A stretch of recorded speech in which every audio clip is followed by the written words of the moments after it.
Kristina gets off the hook again. Shocking. Hopefully, Ava and Rick make her pay because, at this point, Kristina needs to face some kind of consequence. Jail time would be a good start. And Lucky, oh, don't even get me started. He's not turning her in. Seriously? If someone almost kills the mother of your child, you turn them in. No debate. No excuses. But nope, here he is, letting Kristina squirm her way out of trouble. Speaking of Kristina, she's throwing out every excuse imaginable to convince Lucky to keep quiet. Classic. No impulse control, no real remorse, just panic over how her life will be affected if the truth comes out. And the moment she dragged Sam's name into it, I knew Lucky was toast. He was going to cave. Sure, he did go to the impound lot afterward, but what was that? A half-hearted attempt at finding proof in case he changed his mind. Please. The truth will come out eventually, and when it does, expect messy fallout. Molly and Kristina, Elizabeth and Lucky, probably even Molly and Alexis. And we know what side Alexis is going to take. Look, I try to see Kristina's side, but she's a manipulative little witch. She's no better than Ava, always finding a way to justify her actions, always expecting a free pass. Honestly, I almost didn't watch today because I knew Ava and Rick would piece together that Kristina was responsible, and then, like clockwork, Ava would figure out how to use it to her advantage. But after watching Kristina guilt-trip Lucky and shamelessly bring up Sam's tragic death, I don't care what Ava does to her at this point. If Ava's smart, she'll milk this for every dime she can get out of Alexis, and maybe even use it to take Sunny's little girl too. And don't even get me started on Ava. When is she ever going to be held accountable? Not saying Kristina is innocent, but let's be real. Ava pulls so much crap and always lands on her feet.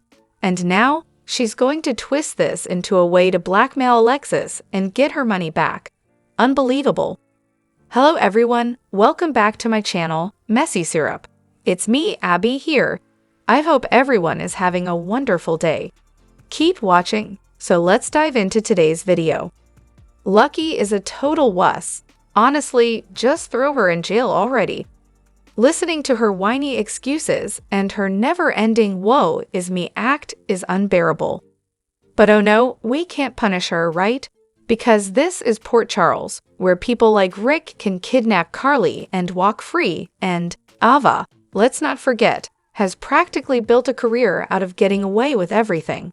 Drugging Sunny and Morgan? No big deal. Sure, Liz was innocent, but if people here can commit the unthinkable and still breathe fresh air every morning, then maybe, just maybe, Kristina should get a pass too. And let's talk about Ava. She's the real mastermind here, trying to exploit Sunny's health to snatch custody of Avery. If they wanted drama, they should have just had Ava driving alone. Let her deal with the consequences for once.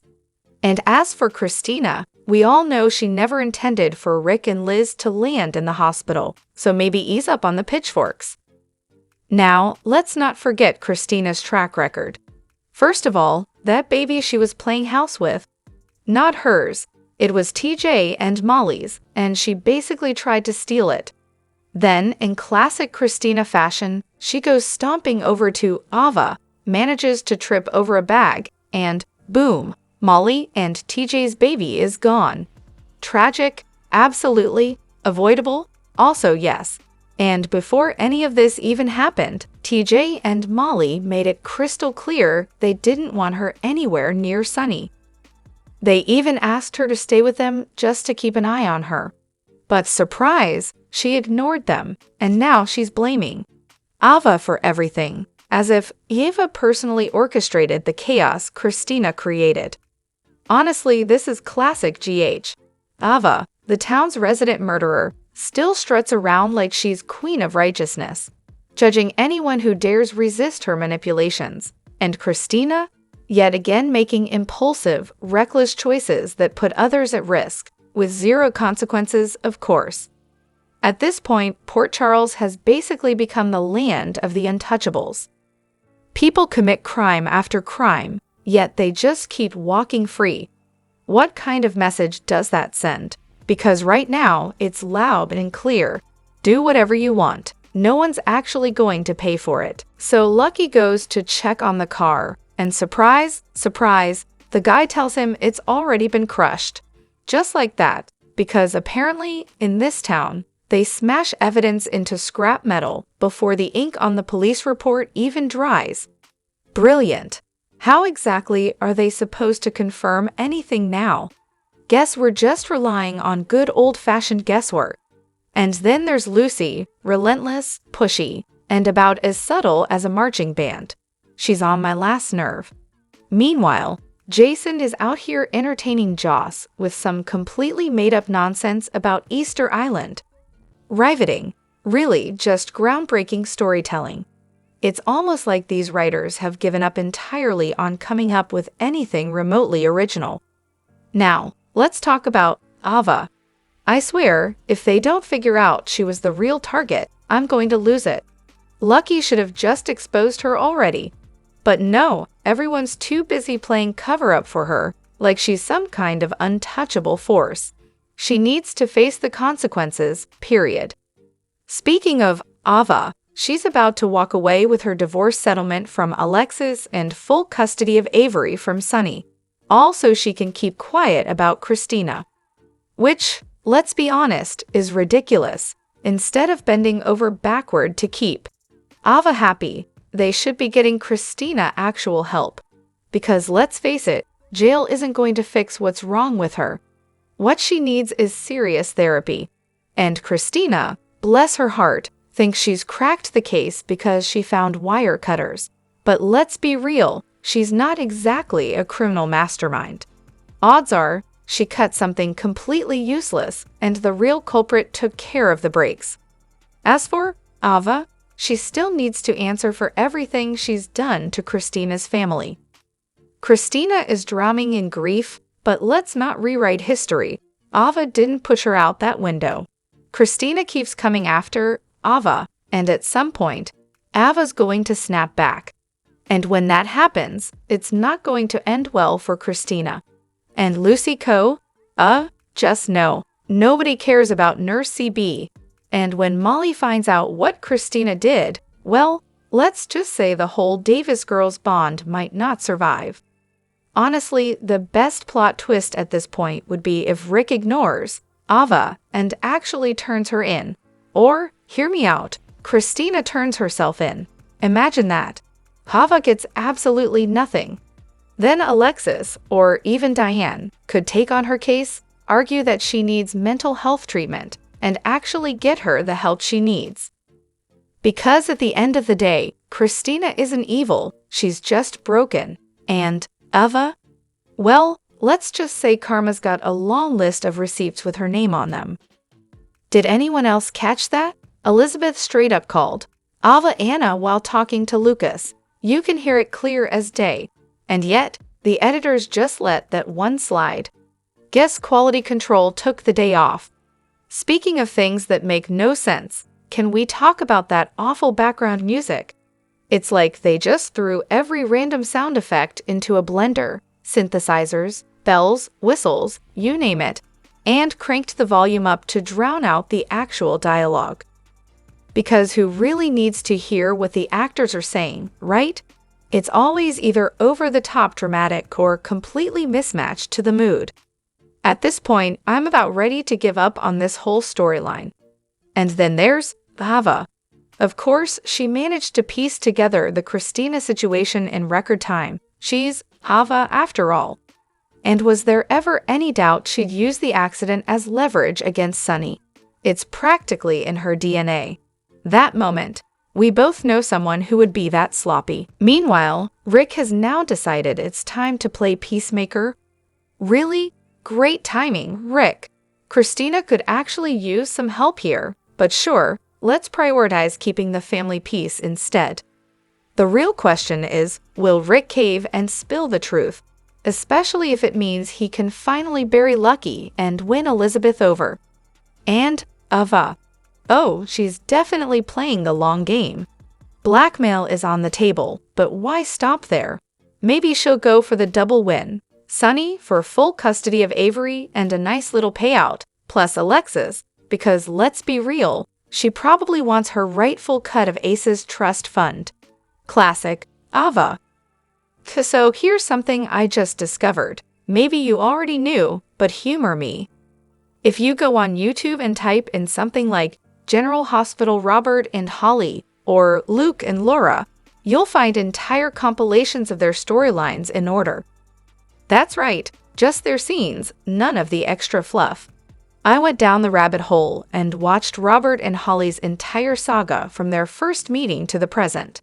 Same with Luke and Laura, every major moment between them, all neatly lined up like a binge-watchable soap opera time capsule. For someone like me, who watched General Hospital religiously with my mom and grandma, then later while raising my kid, this was a goldmine. I dropped off in the early 90s and only just picked it back up after retiring last year, so there were some serious gaps. But these clips, instant memory refresh. Now I'm planning to dive into other couples' storylines too, because why not? But here's the thing, watching old Robert and Holly, and probably soon Brenda and Jax, just makes me sad. Why? Because soaps don't build super couples like they used to. No one pulls me in, keeps me glued to the screen, or makes me believe in the romance like they did back then. Sure, I love Liz and Jason, but even if they magically reunited, today's soaps just don't seem capable of writing those legendary, swoon-worthy love stories anymore. Just thought I'd share in case anyone else needed an excuse to fall down the GH nostalgia hole. You're welcome. How do you solve a problem like Kristina? What is Kristina's problem, exactly? As viewers, can we pinpoint it? Is it the lifelong struggle of being Sonny Corinthos' daughter? Alexa's overprotectiveness? A revolving door of writers? Too many recasts? The unresolved trauma from her abusive past? Or is it all of the above? Honestly, WTF is Kristina's deal. Kristina has always carried an entitled, extreme streak, and sure, a lot of that comes from her upbringing. But here's the real issue. Kristina is now in her early 30s, and the antics that once made sense for a rebellious teenager no longer fly. What was once troubled is now just exhausting. And yet, she could be fascinating. Her entire childhood was a tug of war. Stay away from your father, but also, why aren't you closer to him? She was sickly as a kid, which led to Alexis sheltering her. Her sisters? Tough, capable, and independent. Kristina? The fragile one. The unstable one. When she messed up, someone else took the fall. When she needed a favor, Daddy pulled strings. From getting into college to suddenly running a business, life has conveniently worked out for her, until now. Watching her push back against that history to actually earn something for herself could be compelling. Oh, and let's not forget, didn't she steal a car once and cause Claudia's miscarriage? That got swept under the rug, as things tend to in Port Charles, but she at least felt bad about it. Progress? Then there's the mental health aspect. Kristina is bipolar, like Sonny. She's also been coddled her entire life, which really doesn't help. Emotional stress can trigger manic episodes where she spirals into impulsive, reckless behavior, oblivious to consequences. Therapy? Desperately needed. A residential treatment program? Probably a good idea. And let's be real, the acting when she goes manic, incredible. The way her irises darken, her movements speed up, and her voice intensifies, chilling. You might not like Kristina, but you have to respect the performance. Of course, if all else fails, we could always send her to a convent. The nuns would kick her out in a week, and then she'd be off to play governess for a grieving naval officer. Sounds about right. And let's talk about that confrontation with Lucky. The first words out of her mouth, it was Eva's fault. Excuse me? That's not how this works. She's a grown woman, yet the second she faces consequences, she shifts blame. The insincere apologies, the fake remorse, classic narcissist behavior. Therapy might help, but narcissism is notoriously difficult to treat. Then again, this is a soap. Also, let's not forget how it took nearly killing Molly's father for Kristina to even consider apologizing to Molly for how she treated her over the loss of her daughter. And even then, it felt performative. Deep sigh. And what about Lucky? Oh, when Liz finds out he covered for Kristina, there will be fireworks. And Ava, she's probably gearing up for some prime blackmail material. But honestly, maybe it's time for Kristina to face some real consequences, like, say, prison. Because clearly, nothing else is working. Maybe the real issue is the constant recasting. The Kristina we knew, nosy, lively, occasionally wise, has been stripped down to a cold, monotone, reckless mess. Meanwhile, Molly has stayed Molly, despite multiple actresses stepping into the role. So what went wrong? Here's the solution. Stop saving Kristina. Let her actually deal with the consequences of her actions. No more coddling. No more easy outs. Force her to grow beyond being a walking plot device. Because right now, she's not the fun kind of messy, just the exhausting kind. Lucky Spencer, the king of double standards, strikes again. He was perfectly fine with Kristina cutting the brake line when he thought Rick was the only one in danger, because, let's be honest, Lucky doesn't care if Rick leaves or dies. But the moment he realizes Elizabeth was in that car too, suddenly it's a moral crisis, and Kristina needs to turn herself in. How convenient. And instead of doing something logical, like, I don't know, telling Sunny immediately, Lucky decides the best course of action is an emotional guilt trip. This man used to be a cop, but does he reach out to Dante, Kristina's own brother, who might actually be able to handle this properly? Nope, he'd rather play the conflicted hero. If GH actually follows through with this, and Jonathan Jackson, JJ, decides not to renew his contract, that's on them.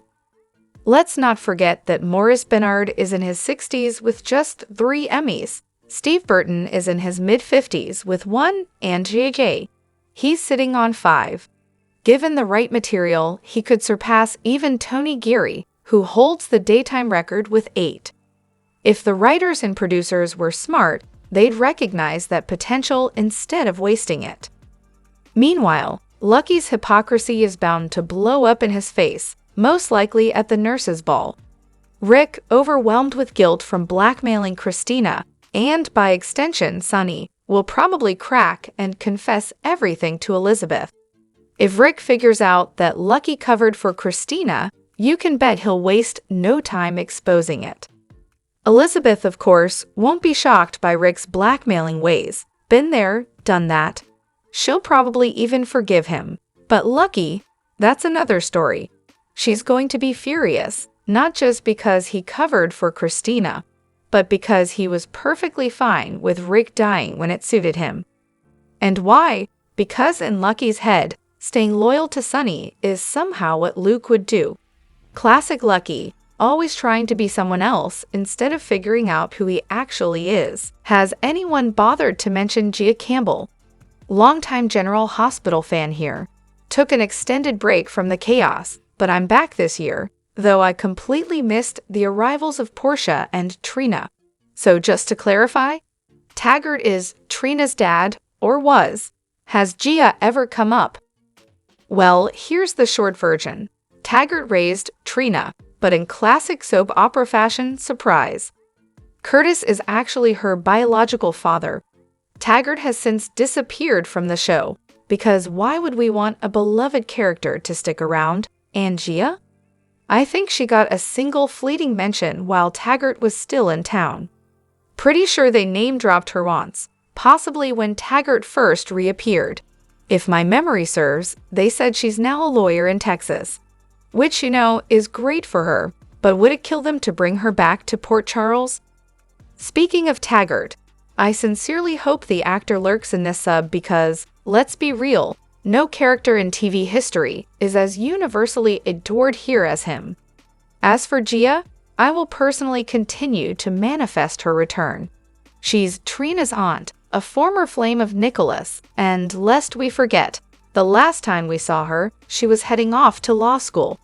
So why not bring her back as an attorney? Port Charles could use a little more Gia drama. Drop your thoughts in the comment section below. Do you agree or disagree? Don't forget to like, subscribe, and hit the notification bell for more updates. Your opinions matter, and I will see you in the next video. Thank you.